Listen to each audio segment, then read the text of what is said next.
أعوذ بالله من الشيطان الرجيم بسم الله الرحمن الرحيم يا أيها الذين آمنوا لا تأكلوا الربا أضعافا مضاعفة واتقوا الله لعلكم تفلحون صدق الله العظيم۔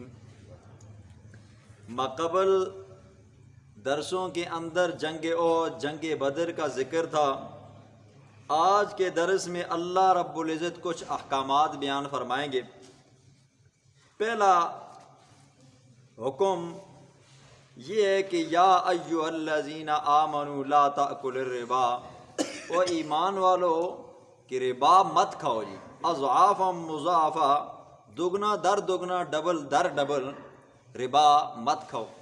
ربا عربی میں سود کو ربا کہتے ہیں، اردو اور ہندکو کے اندر ربا کو سود کہتے ہیں۔ یہ آ گیا سود۔ سود کا معنی کیا ہے جی؟ سود کا معنی یہ ہے کہ کسی چیز کو بڑھا چڑھا کر یا بالفاظ دیگر غیر شرعی طریقے پر، غیر قانونی طور پر ڈبل کر کے لینا، اس کو کیا کہتے ہیں جی؟ سود کہتے ہیں۔ پھر سود کی آپ نے تیسرے سپارے کے اندر یمحق اللہ الربا ویربی الصدقات، یہاں پر آپ نے خوب مکمل وضاحت کے ساتھ سنا ہے کہ اللہ رب العزت سود کو مٹاتا ہے اور صدقات کو بڑھاتا ہے۔ اسی طرح اللہ کے پیغمبر نے گن گن کر فرمایا کہ سود کھانے والا بندہ، کھلانے والا بندہ، سود کے معاملات کو لکھنے والا بندہ، یہ سارے کے سارے کیا ہیں جی؟ لعنتی ہیں۔ آج اللہ رب العزت ایمان والوں کو حکم دیتا ہے، اے ایمان والو کہ لا تأکل الربا، سود مت کھاؤ جی، اضعافا مضاعفہ، ڈبل در ڈبل جی۔ اب اس سے کوئی یہ بندہ مت سمجھے کہ ڈبل نہیں کھانا، سنگل کھا سکتا ہے جی۔ اس آیت کا پس منظر آپ سمجھیں۔ جاہلیت کے زمانے کے اندر ہوتا یوں تھا کہ کوئی بندہ نقدی لیتا یا کوئی جنس کی چیز لیتا اور وقت مقررہ ہوتا اور کہتا کہ بھئی فلاں وقت میں، فلاں ٹائم میں، فلاں ہفتے میں، فلاں مہینے میں آپ کو یہ چیز سود سمیت واپس کر دوں گا۔ اب جب وہ وقت آ جاتا نا جی اور وہ بندہ ادا نہ کر سکتا تو پھر یوں ہوتا کہ اوپر سود لگ کر ڈبل ہو جاتا جی۔ تو کہا جاتا ہے کہ اب کیا کرنا ہے، آپ نے وہ اصل رقم کے ساتھ جو پہلے سود بنتا تھا وہ بھی دینا ہے، اور اب اس کے اوپر اس کی شرح سزا اتنی ہوگی، اب آپ نے اتنا سود دینا ہے۔ یہ ایک طریقہ ہوتا تھا کہ پھر وہ سود اصل رقم کے ساتھ لگ جاتا اور اوپر ڈبل سود لگتا، تو فرمایا کہ اس طرح ڈبل کر کے سود مت کھاؤ جی۔ اور دوسرا طریقہ کار یوں ہوتا تھا کہ وقت مقررہ کے اوپر کوئی بندہ پیسے اور سود نہیں لوٹاتا تھا تو ٹائم آنے کے اوپر وہ چیز کیا ہو جاتی، اس کے اوپر سود ڈبل ہو جاتا، تو اس طرح لیا جاتا۔ پہلی صورت تو اب ہمارے ہاں رائج نہیں ہے، لیکن دوسری صورت ہمارے ہاں رائج ہے۔ آج بھی ہم اگر کسی سے قرضہ لیتے ہیں یا کسی کمپنی سے یا کسی بندے سے، تو سود کے ساتھ کیا ہوتا ہے جی؟ ہم نے وہ واپس لوٹانا ہوتا ہے، اور اگر وہ ٹائم آ جائے اور اس ٹائم پر ہم وہ چیز واپس نہ کر سکیں یا اصل رقم واپس نہ کر سکیں تو اگلا بندہ جو ہوتا ہے وہ کیا کرتا ہے جی؟ یا تو ڈبل سود لیتا ہے یا وہ چیز اٹھا کر لے کر چلا جاتا ہے۔ تو فرمایا اے ایمان والو اضعافا مضاعفہ، دگنا در دگنا سود مت کھاؤ جی۔ سنگل بھی آرام ہے، ڈبل بھی آرام ہے۔ جیسے مثال کے طور پر کوئی بندہ کہے نا جی بھائی جان مسجد کے اندر گالی مت دو جی، اس کا یہ مطلب نہیں ہوتا کہ بھائی باہر گالی دینا جائز ہے۔ مطلب یہ ہے کہ مسجد کے اندر گالی دینا یہ ڈبل گناہ ہے، اس لیے فرمایا اضعافا مضاعفہ کہ سود مت کھاؤ، اور واتقوا اللہ لعلکم ترحمون، اللہ سے ڈرو تاکہ تمہارے اوپر رحم کیا جائے۔ آگے اللہ ایمان والوں کو ڈراتا ہے، واتقوا النار اللاتی، یہ دوسرا احکام، دوسرا حکم اللہ بیان فرماتے ہیں، واتقوا النار اللاتی، و ایمان والو ڈرو اس آگ سے، اس جہنم سے کہ اعدت للکافرین، جو میں نے کافروں کے لیے تیار کر کے رکھی ہوئی ہے۔ یہ حرام مال کا کھانا یہ کافروں کا پیشہ ہے، یہ کافروں کی علامت ہے جی، لہٰذا آپ اپنے آپ کو بچاؤ، کیوں اپنے آپ کو جہنم میں دھکیل رہے ہو۔ تیسرا حکم اللہ نے یہ فرمایا وَأَطِيعُوا اللَّهَ وَأَطِيعُوا الرَّسُولَ، اللہ کی اطاعت کرو، رسول کی اطاعت کرو۔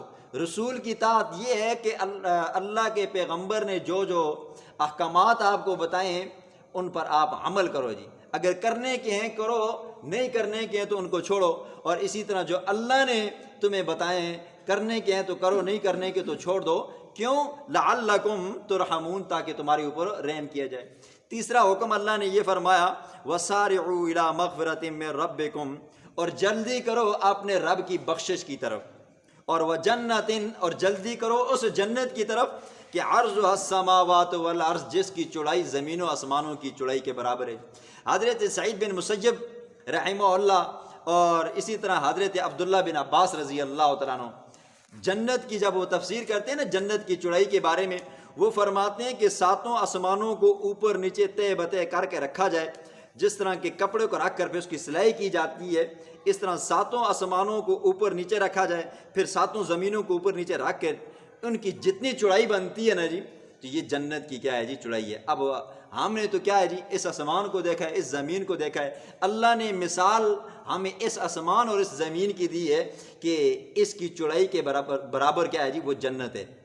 یہ چوڑائی، اسی طرح دوسرے آسمان کی چوڑائی، تیسرے آسمان کی چوڑائی، پھر زمینوں درد زمینوں کی چوڑائی، فرمایا وہ جنت ایسی ہے جس کی چوڑائی ساتوں آسمانوں کو ساتوں زمینوں کو اوپر نیچے کیا جائے تو یہ کیا ہے جی جنت کی چوڑائی بنتی ہے، اور لمبائی کتنی بنتی ہے یہ اللہ ہی جانتا ہے۔ یہ حضرت عبداللہ بن عباس اور حضرت سعید بن مسیب رحمہ اللہ نے اس کی یہ تفسیر کی ہے، فرمایا کہ اعدت للمتقین، یہ جنت میں نے کس کے لیے تیار کر کے رکھی ہے جی متقی لوگوں کے لیے، لیکن اگر جنتیوں والا کام کیا تو جنت میں جاؤ گے، اور اگر کافروں والا کام کیا تو یہ آپ کا بھی مقدر بن سکتی ہے۔ یہاں سے اللہ رب العزت مومنین متقین کی خاص صفات اور خاص علامات بیان فرماتے ہیں۔ دنیا میں ہر طرح کا بندہ ہے، اچھے لباس کے اندر برے ہیں، برے لباس کے اندر اچھے ہیں، لیکن اچھوں کی پہچان کیسی ہوگی؟ اللہ نے وہ خاص صفات بیان فرمائی ہیں۔ تو پہلی صفت بیان فرمائی کہ الذین ینفقون، کہ وہ لوگ جو خرچ کرتے ہیں۔ اب ہر بندے کی ایک اپنی طاقت ہے، اب ہر بندے کے پاس ایک اپنا ہنر ہے، کسی کے پاس جائیداد مال ہے، کسی کے پاس غربت ہے، مسکینی ہے، لیکن ہے ہنر مند ہے، خرچ کرتے ہیں۔ اللہ نے یہ نہیں فرمایا کہ مال خرچ کرتے ہیں، اللہ نے فرمایا کہ ینفقون، وہ خرچ کرتے ہیں۔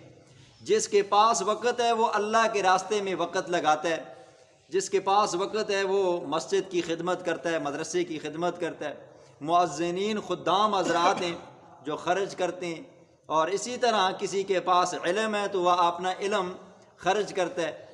فی السراء والضراء، چاہے خوشی ہے چاہے غم ہے، خوشی اور غم دونوں کے اندر خرچ کرتے ہیں۔ یہ اللہ نے اس لیے ذکر فرمایا کہ بندہ خوشی کے اندر رب کو بھول جاتا ہے، فرمایا مومن وہ خاص متقی حضرات وہ ہیں جب خوشی ہوتی ہے تب بھی اپنے رب کو یاد کرتے ہیں، اور اپنے رب کو یاد کرتے ہوئے پھر بھی خرچ کرتے ہیں۔ اور اسی طرح فرمایا کہ مالدار ہیں تب بھی اللہ کی رضا کی خاطر خرچ کرتے ہیں، اور والضراء ہیں تنگی میں ہیں تو تب بھی کیا کرتے ہیں یہ خرچ کرتے ہیں۔ عام طور پر بندے کے پاس مال آ جائے تو بندہ سرکشیوں میں مبتلا ہو جاتا ہے، اور بندہ پھر اللہ کو بھول جاتا ہے، یا بندہ غربت اور مسکینی میں آ جائے تو بندہ سوچتا ہے کہ اب میں کیا کروں گا، وہ سارا اس کا ذہن سارا ٹائم اس کا مال کمانے کے اندر خرچ ہو جاتا ہے، سوچیں اس کی ادھر چلی جاتی ہیں۔ تو فرمایا مومنین متقین کی خاص صفت یہ ہے کہ خوشی میں بھی رب کو یاد کرتے ہیں اور کے نام کا صدقہ کرتے ہیں، اور والضراء، اور تنگی میں اگر ہوں تو تب بھی رب کو یاد کرتے ہیں۔ ہر بندے کی طاقت ہے، مالدار ہے تو وہ لاکھوں میں سے 100 روپیہ دے گا، غریب ہے تو وہ 10 روپے میں سے 1 روپیہ دے گا، لیکن ثواب برابر ملے گا۔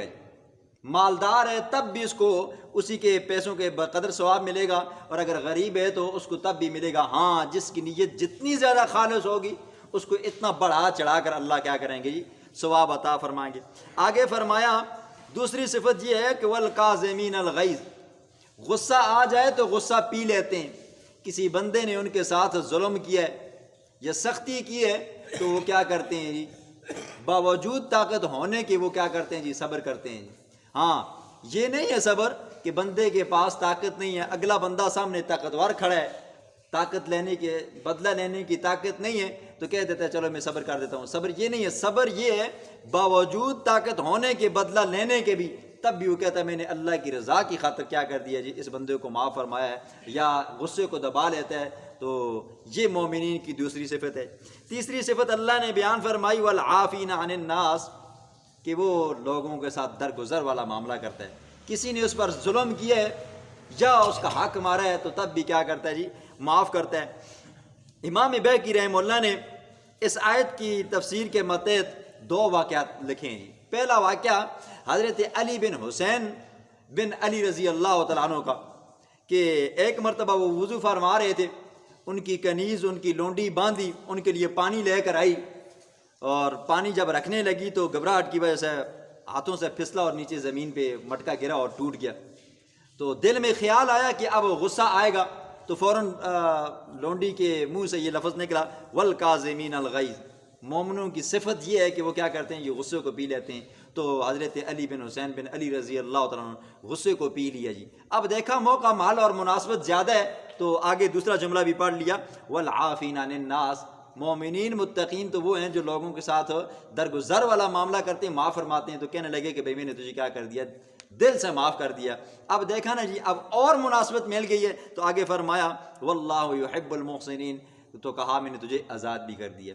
اسی طرح امام اعظم ابو حنیفہ رحمہ اللہ کا بڑا نام ہے جی، آج بھی دنیا ان کو اماموں کے ناموں سے بھی یاد کرتی ہے، تقوی کے اعتبار سے بھی یاد کرتی ہے، فقہ کے اعتبار سے، مسائل کے اعتبار سے اللہ نے بڑی خوبیاں رکھی تھی۔ کہتے ہیں کہ ایک مرتبہ وہ بازار میں تھے، ایک بندے نے ان کو بے عزت کیا، سخت برا بھلا کہا۔ امام صاحب رحمہ اللہ خاموش ہو گئے، اور گھر کو جب واپس آئے تو گھر کے اندر سے انہوں نے کچھ پیسے نکالے اور اس بندے کے گھر پہنچ گئے، دروازے پہ دستک دی تو بندہ اندر سے باہر نکلا۔ کہا آپ کی بڑی مہربانیاں جو آپ نے اپنی نیکیاں مجھے دی ہیں۔ کہا وہ کیسے؟ کہا کہ جب تم نے گالیاں نکالی تو میں نے صبر کیا اور اللہ نے آپ کی ساری نیکیاں مجھے دے دیں۔ کہتے ہیں کہ وہ بندہ پھر توبہ طائب ہوا اور امام صاحب رحمہ اللہ کے درسہ میں بیٹھنے لگا اور اللہ نے اس کو بڑا عالم بنایا۔ اسی لیے اپنے آپ کو یہ مومنین متقین کی صفات اللہ نے بیان فرمائی ہیں۔ حدیث میں اللہ کے پیغمبر نے فرمایا اتقوا النار ولو بشق تمرہ، اپنے آپ کو جہنم کی آگ سے بچاؤ اگرچہ کھجور کی ایک گٹھلی کی صدقہ دے کر کیوں نہیں بچاتے ہو۔ ایک مرتبہ اللہ کے پیغمبر نے فرمایا کہ صدقہ خیرات کرو۔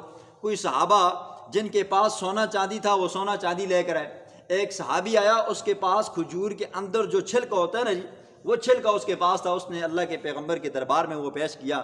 یہ ہے جی صدقہ، چاہے چھوٹا ہو یا بڑا ہو، دینا ہے، اپنے آپ کو جہنم کی آگ سے بچانا ہے۔ مائی عائشہ صدیقہ رضی اللہ تعالیٰ عنہ کے بارے میں آتا ہے وہ ہر چیز کو صدقہ کر دیا کرتے تھی۔ ایک مرتبہ مائی صاحبہ کے دروازے کے اوپر ایک عورت آئی، اس کے دائیں بغل میں بھی بچی تھی اور بائیں بغل میں بھی بچی تھی۔ تو اس نے کہا کہ میں اللہ کے نام پر سوال کرتی ہوں۔ مائی صاحبہ نے کہا میرے پاس اس وقت کھانے کے لیے اور کچھ نہیں ہے جو میں آپ کو دوں۔ ہاں میرے پاس ایک کھجور کی گٹھلی ہے۔ ایک اللہ نیتوں کو دیکھتا ہے، دل کے حالوں کو دیکھتا ہے، نہ کہ کوئی بندہ امیر کمیر ہو وہ کہے کہ بھائی میں کھجوریں دوں گا لیکن نیت خالص نہیں ہے تو وہ اللہ کے دربار میں قبول نہیں ہے۔ نیت اگر کیا ہے جی خالص ہے تو اللہ کے راستے میں دیا ہوا آپ کے 1 روپیہ 1 کروڑ کے بدلے میں۔ صحابہ کے بارے میں آتا ہے اللہ کے پیغمبر نے فرمایا کہ صحابہ کا ایک ایک عمل، ایک ایک روپیہ، ایک ایک پائی جو انہوں نے دی ہے وہ احد پہاڑ سے بھی اونچی ہے جی۔ وجہ کیا ہے جی؟ صرف ان کا عمل خالص تھا، نیت خالص تھی، اللہ نے ان کے اس عمل کو اتنا اونچی شانوں والا دیا ہے جی۔ آج ہماری نیتیں کیا ہے جی؟ بالکل خالص نہیں ہے جی۔ اگر ہم اللہ کی رضا کی خاطر دیتے ہیں تو پہلے تو دیتے ہی نہیں ہیں، اگر دیتے ہیں پیچھے سے گن جاتے ہیں جی۔ تیسرے پارے میں آپ نے سنا ہے یہ والا صدقہ اللہ کو قبول نہیں ہے۔ صدقہ کون سا قبول ہے؟ جو شریعت کے مطابق ہو، سنت مطہرہ کے مطابق ہو اور نیت کیا ہو جی؟ خالص ہو۔ اللہ رب العزت ہمیں بھی یہ متقین کی یہ صفات ہمارے اندر بھی پیدا فرمائے۔ بسم اللہ الرحمن الرحیم۔ الذین ینفقون، وہ لوگ ینفقون جو خرچ کرتے ہیں، فی السراء مالداری کے اندر، فراخی کے اندر، والضراء دکھوں کے اندر، تنگی کے اندر، باوجود غریب ہونے کے تب بھی اللہ کے راستے میں وسعت کے مطابق خرچ کرتے ہیں، والکاظمین الغیظ، اور ان کی دوسری صفت غصے کو پی لیتے ہیں، غصہ اپنا ظاہر نہیں کرتے، کسی کے اوپر غصہ نکالتے نہیں ہیں، انتقام نہیں لیتے، والعافین عن الناس، اور لوگوں کے ساتھ درگزر والا معاملہ فرماتے ہیں باوجود طاقت ہونے کے، واللہ یحب المحسنین، تو اللہ ایسے لوگوں کو بڑا پسند کرتا ہے۔